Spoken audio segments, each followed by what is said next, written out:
വിശ്വകലാക്ഷേത്രമുണർന്നു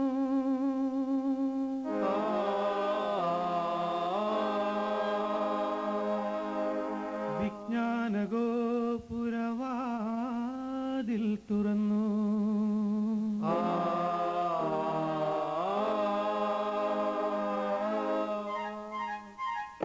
വിശ്വകലാക്ഷേത്രമുണർന്നു വിജ്ഞാനഗോപുരവാതിൽ തുറന്നു വിശ്വകലാക്ഷേത്രമുണർന്നു വിജ്ഞാനഗോപുരവാതിൽ തുറന്നു വിശാലമീ ഭൂമിയിലെങ്ങും വിദ്യതൻ ദീപപ്രഭകൾ ചൊരിഞ്ഞു വിശാലമീ ഭൂമിയിലെങ്ങും വിദ്യതൻ ദീപപ്രഭകൾ ചൊരിഞ്ഞു വിശ്വകലാക്ഷേത്രമുണർന്നു വിജ്ഞാനഗോപുരവാതിൽ തുറന്നു വിശാലമീ ഭൂമിയിലെങ്ങും വിദ്യതൻ ദീപപ്രഭകൾ ചൊരിഞ്ഞു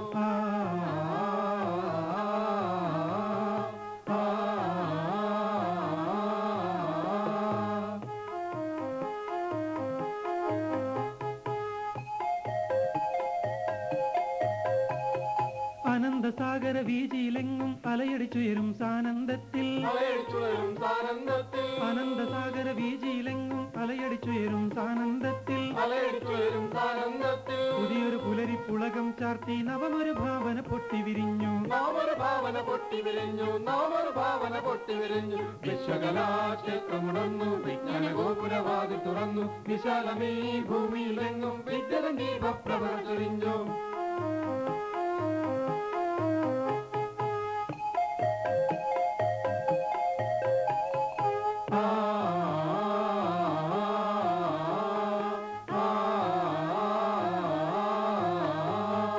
ഒരു യുഗ സന്ധ്യതൻ ദീപം കൊളുത്തി അർച്ചന പുഷ്പത്താലവുമായി ഒരു യുഗ സന്ധ്യതൻ ദീപം കൊളുത്തി അർച്ചന പുഷ്പത്താലവുമായി അഞ്ഞലി ഭദ്ര നമിപ്പു ഞങ്ങൾ കലയുടെ യാഗക്ഷേത്രത്തെ വിശ്വകലാക്ഷേത്രമുണർന്നു വിജ്ഞാനഗോപുരവാതിൽ തുറന്നു വിശാലമീ ഭൂമിയിലെങ്ങും വിദ്യതൻ ദീപപ്രഭകൾ ചൊരിഞ്ഞു വിശ്വകലാക്ഷേത്രമുണർന്നു വിജ്ഞാനഗോപുരവാതിൽ തുറന്നു വിശാലമീ ഭൂമിയിലെങ്ങും വിദ്യതൻ ദീപപ്രഭകൾ ചൊരിഞ്ഞു വിദ്യതൻ ദീപപ്രഭകൾ ചൊരിഞ്ഞു വിദ്യതൻ ദീപപ്രഭകൾ ചൊരിഞ്ഞു വിദ്യതൻ ദീപപ്രഭകൾ ചൊരിഞ്ഞു വിദ്യതൻ ദീപപ്രഭകൾ ചൊരിഞ്ഞു വിദ്യതൻ ദീപപ്രഭകൾ ചൊരിഞ്ഞു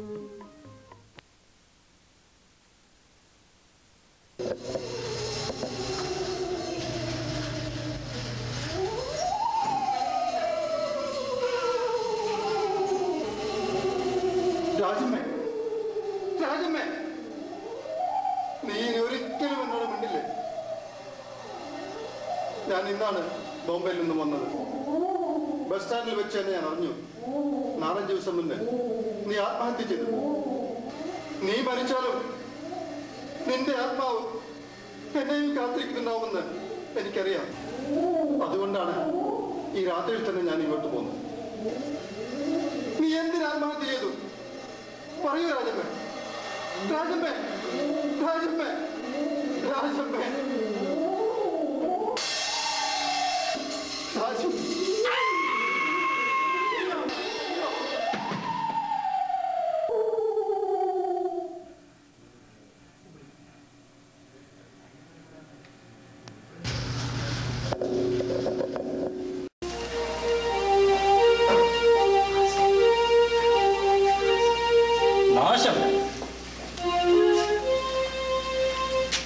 ആ സാറ് പോയോ? പോയി. നീ ആരടാ? ഹരിചന്ദ്രനോ? അച്ഛൻ എന്താണ് ഇങ്ങനെ ചോദിച്ചത്? നിങ്ങൾ ഇവിടെ പറഞ്ഞതെല്ലാം ഞാൻ അകത്തുനിന്ന് കേൾക്കായിരുന്നു. അങ്ങനെ വെച്ചു കിട്ടിയ രൂപ വാങ്ങിച്ചാൽ എന്തായിരുന്നടാ? അച്ഛാ, അത് കൈക്കൂലിയായിരുന്നു. എന്തുമായിക്കൊള്ളട്ടെ, 500 രൂപ കിട്ടിയിരുന്നെങ്കിൽ ഇവിടെ എന്തെല്ലാം കാര്യം കാണാമായിരുന്നു. ഒരു സത്യവാൻ നടക്കുന്നു. കുടുംബം പട്ടിണി കിടക്കുമ്പോഴാണ് അവന്റെ ഒരു... അച്ഛൻ എന്തൊക്കെയാണ് ഈ പറയുന്നത്? കൈക്കൂലി വാങ്ങുന്നത് കുറ്റമാണ് അച്ഛാ. എന്നിട്ട് ആരും കൈക്കൂലി വാങ്ങിക്കുന്നില്ലേ? എടാ, നിന്നെ കോളേജിൽ ചേർത്തത് കൈക്കൂലി കൊടുത്തിട്ടാ. നിനക്ക് ഈ ഉദ്യോഗം കിട്ടിയതും കൈക്കൂലി കൊടുത്തിട്ടാണോ? ആയിരിക്കാം. ആയിരിക്കാം എന്നല്ല, അങ്ങനെയാണ്. എന്തായാലും ഞാൻ കൈക്കൂലി വാങ്ങില്ല. വേണ്ടടാ, വേണ്ട. നിന്നെ ആശ്രയിച്ച് കഴിയുന്നവര് പട്ടിണി കിടന്നോളാം. ഇവിടെ നിന്ന് അരി വെച്ചിട്ടില്ല. വാദം പിടിച്ചെന്റെ കാല് മരവിച്ചിരിക്കുകയാണ്. ഒരു തുടം കുഴമ്പ് വാങ്ങിച്ചു തരാൻ പറഞ്ഞിട്ട് എത്ര ദിവസമായടാ? എന്റെ കയ്യിൽ പണമില്ലാതിരുന്നാൽ പിന്നെ എന്ത് ചെയ്യും? എന്ത് ചോദിച്ചാലും പണമില്ല, പണമില്ല. നിന്റെ അമ്മ ചത്തത് തീവണ്ടി ആഫീസിൽ കിടന്ന അതുപോലെ ഞാൻ പരിപാടിയിലും വീടുകളൊന്ന് ചാവുകടാ, ചാവും. എന്നെ വെറുതെ അതും ഇതും പറഞ്ഞ് വിശ്വസിക്കുകയാണ്. ഞാൻ എന്ത് ചെയ്യണം? നീ ഹരിച്ചന്ദ്രൻ ചമഞ്ഞ് നടന്നോ? ഇന്ന് നളിനിയെയും കുട്ടികളെയും കൊണ്ടുവരുവാൻ ചെല്ലുമെന്ന് കരുതി നിന്റെ ഭാര്യ വീട്ടുകാരവിടെ കാത്തിരിക്കും. കാത്തിരിക്കട്ടെ. കാത്തിരിക്കട്ടെ എന്നോ? എടാ, ചെലവിന് കൊടുക്കാൻ കഴിയില്ലെങ്കിൽ കല്യാണം കഴിക്കരുത്. ഓ, തലവേദന എടുക്കുന്നു. അച്ഛനൊന്നും മിണ്ടാതിരിക്കാമോ? ഞാൻ മിണ്ടുന്നതാണ് കുറ്റം അല്ലേ? ഞാൻ ഈ കാര്യങ്ങളൊക്കെ പിന്നെ ആരോട് പറയും? കഞ്ഞിവെള്ളം കുടിക്കാനിട്ട് തറച്ചിട്ടുള്ളൂ. ആഹാരം തരാനാവില്ലെങ്കിൽ ഞങ്ങളെയൊക്കെ കൊല്ലണ. ഇവിടെ നിന്നാൽ ഭ്രാന്ത് പിടിക്കും. ഞാൻ പോകുന്നു. കാര്യം പറയാൻ പാടില്ല. പറഞ്ഞാൽ എല്ലാവർക്കും കുറ്റം.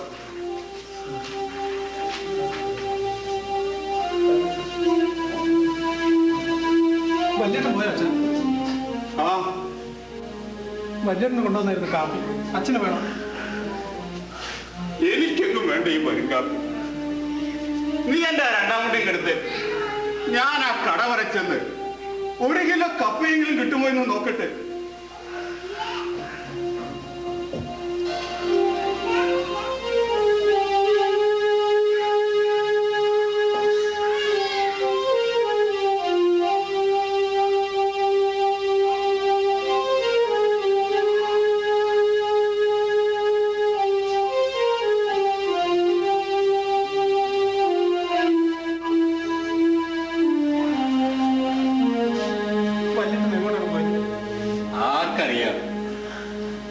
ചേട്ടത്തിയെ കൊണ്ടുവരുന്ന കാര്യം എന്ത് തീരുമാനിച്ച?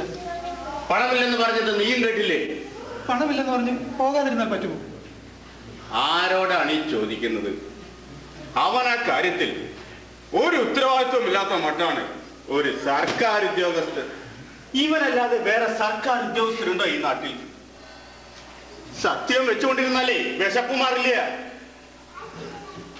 എത്ര പറഞ്ഞിട്ടല്ല, വല്യേട്ടൻ കൈക്കൂലി മേടിക്കില്ല. എത്ര പേരാ കൈമടക്ക് വെച്ച് നീട്ടുന്നത്? മേടിക്കണ്ടവൻ ഭാര്യയും കുട്ടികളെയും കൊണ്ടുവരാൻ പണമില്ലെന്ന് പറഞ്ഞ് യകത്ത് കുത്തിരുന്നാ മതി. അവൻ ചേട്ടത്തിയുടെ വീട്ടിൽ പോകാൻ വേണ്ടി പാർവതി ചേച്ചിയുടെ മാലയും വളയും വാങ്ങി വെച്ചായിരുന്നു ഞാൻ. നീ അതങ്ങ് തിരിച്ചു കൊടുത്തേരെ എന്റെ മോളെ. എന്തിനാ മറ്റുള്ളവരുടെ സ്വർണം വാങ്ങിച്ച് നമ്മുടെ പെരക്കകത്ത് വെച്ചിരിക്കുന്നു?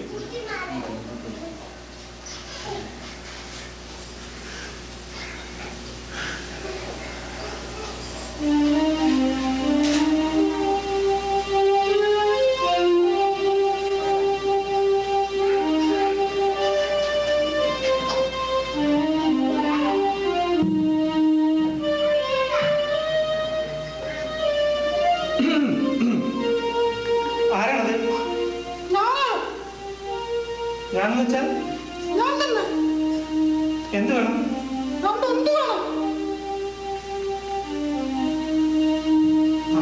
സുധാകരൻ ചേട്ടനാണ്.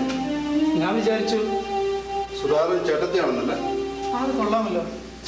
ശേഖരൻ ചേട്ടനില്ലേ ഇവിടെ? ഇല്ലല്ലോ. അച്ഛനോ? ഇവിടെ ഇപ്പൊ ഞാൻ ഓ, സംഗതി ആകെ കുഴപ്പമായല്ലോ. പോ. എന്താണ്? കല്യാണപ്രായമായ ഒരു പെണ്ണ് മാത്രമുള്ള ഈ വീട്ടിൽ കല്യാണപ്രായമായി ഞാൻ വന്നു വെക്കുന്ന ആളുകൾ കണ്ടാൽ അതും പറഞ്ഞു. അത് ആളുകളോട് തന്നെ ചോദിക്കണം. ചോദിക്കാൻ ഇവിടെ ആരെയും കാണുന്നില്ലല്ലോ.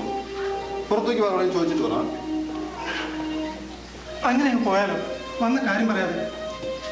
അയ്യോ, എനിക്ക് പേടിയാവുന്നു. അച്ഛനെന്താണൊന്നും മിണ്ടാത്തത്? ഞാനെന്ത് മിണ്ടാനാ? ഞാൻ ചോദിച്ച രൂപ എവിടെ? ഇവിടെ എന്താ നോട്ടടി ഉണ്ടോ? ചേട്ടന് കിട്ടുന്ന ശമ്പളമല്ല പിന്നെ എന്ത് ചെയ്യുന്നു? അവന് കിട്ടുന്നത് പലചരക്കടിയിൽ കൊടുക്കാൻ പോലും തികയില്ല. വീട്ടുവാളെ കൊടുത്തിട്ട് മാസം എത്രയാണെന്ന് നിനക്കറിയാമോ? എനിക്ക് പ്രാരാബ്ദമൊന്നും കേൾക്കണ്ട. രൂപ ഉണ്ടോ തരാൻ? ഇല്ല. ഇല്ലെന്ന് പറഞ്ഞാൽ എന്റെ കാര്യം നടക്കണ്ടേ?